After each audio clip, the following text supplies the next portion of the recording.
আসসালামু আলাইকুম। রমজান স্পেশাল ইফতারির জন্য কলা ও দুধ দিয়ে মাত্র 5 মিনিটে দুনিয়ার সবচেয়ে সহজ পদ্ধতিতে এই ডেজার্টটি তৈরি করুন। ইফতারিতে এই ডেজার্ট রাখলে তো আর কোনো কথাই হয় না। তো আমার তৈরি করতে যা যা লাগছে সেটা আজ আমি আপনাদের দেখাবো এবং আপনাদের সাথে শেয়ার করব। তো চলুন তৈরি করতে যা যা লাগছে। এখানে আমি 2টা কলা নিয়েছি, আপনারা সাগর কলা নিতেও পারেন। আমি দেশি কলা নিয়েছি। এখন ছোট ছোট করে এভাবে কেটে নিব একটি ছুরির সাহায্যে। এইভাবে আমি সব কলাগুলা কেটে নিয়ে একটি বোলের মধ্যে আমি তুলে নিচ্ছি। আর এইভাবে আমি সব কলাগুলা কেটে নিব। নিয়ে এদিকে একটি ফ্রাই প্যানে বাটার নিয়েছি। আপনারা ঘি বা বাটারই কিন্তু অ্যাড করতে হবে এই ডেজার্টে। এইখানে বাটার দিয়ে আমি কেটে রাখা কলাগুলো আমি দিয়ে ভালো করে ভেজে নিচ্ছি। এই যে এরকম ভালো করে ভাজা ভাজা করে নিতে হবে। এই কলা এখন অ্যাড করে দেব চিনি। চিনিটা আমি দিয়ে ভালো করে নেড়ে চেড়ে এই কলাটা নামিয়ে ফেলবো। তারপরে ঠান্ডা হওয়ার পরে আমি ব্লেন্ডার করে নিব। এদিকে একটি ফ্রাই প্যানে আমি দুধ নিয়েছি। দুধটা আগে থেকে জাল করে ঠান্ডা করে রেখেছিলাম। এখন এর মধ্যে অ্যাড করে দেব গুঁড়া দুধ 3-4 চামচ মতো এবং জেলোটিন নিয়েছি। চিনি যেহেতু আছে এখানে আমি চিনিটা কম দেব, 2-4 চামচ মতো নিয়েছি। এখন এই সব উপকরণগুলো আমি ভালো করে মিশিয়ে নিচ্ছি। এইভাবে ঠান্ডা ঠান্ডা অবস্থায় মেশানোর পরে যখন সব গলে যাবে এইভাবে আমি চুলাটা অন করে দিয়েছি। এখন এর মধ্যে অ্যাড করে দিব ভ্যানিলা এসেন্স এবং পেস্ট করা এই কলা দিয়ে আমি ভালো করে নেড়ে চেড়ে নিচ্ছি।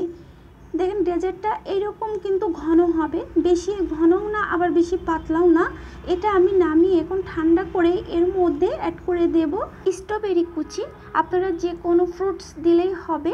তো আমি স্ট্রবেরি কুচি দিয়ে আমি এটা আবারও ভালো করে নেড়ে চেড়ে একটি বোলের মধ্যে আমি তুলে নেব।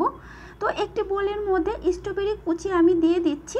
তো এখন এই বোলের মধ্যে আমি ঢেলে নিচ্ছি এই ডেজার্টটি। আর এই ডেজার্টটি কিন্তু আমি আধা ঘন্টা মতো নরমাল ফ্রিজে রেখে দেব, যেহেতু জেলোটিন দেওয়া আছে এর জন্য। তো আধা ঘন্টা পর ফিরে এসে আমি দেখিয়ে দিচ্ছি। একটি ছুরির সাহায্যে আমি চারপাশ ছড়িয়ে নিয়ে একটি প্লেটে সার্ভ করে নিচ্ছি। তো এইভাবে আমি উল্টিয়ে একটু ড্যাব ড্যাব করে হাতের সাহায্যে আমি এটা তুলে নেব।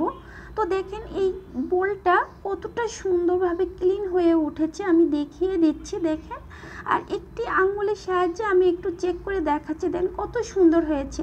আর এখানে আইসিং সুগার নিয়ে আমি একটু ডেকোরেশন করে নিচ্ছি। আর এখানে অ্যাড করে দেব চেরি ফল। চেরি ফলটাও আমি ডেকোরেশনের জন্য নিয়েছি। এখন একটু কাছ থেকে আপনাদের দেখিয়ে দিচ্ছি, দেখেন ডেজার্টটি কতটা সুন্দর হয়েছে। ব্যানানা এবং মিল্ক ডেজার্ট। আশা করি আমার এই ডেজার্টটি আপনাদের ভালো লাগবে।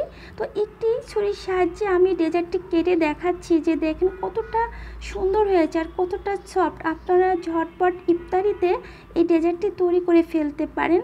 আশা করি আমার ভিডিওটি আপনাদের ভালো লেগেছে। ভালো লাগলে অবশ্যই আমার চ্যানেলটাকে সাবস্ক্রাইব করে নেবেন এবং আমার পাশেই থাকবেন। আজ এই পর্যন্তই। সবার জন্য দোয়া রইল। আল্লাহ হাফেজ। আসসালামু আলাইকুম।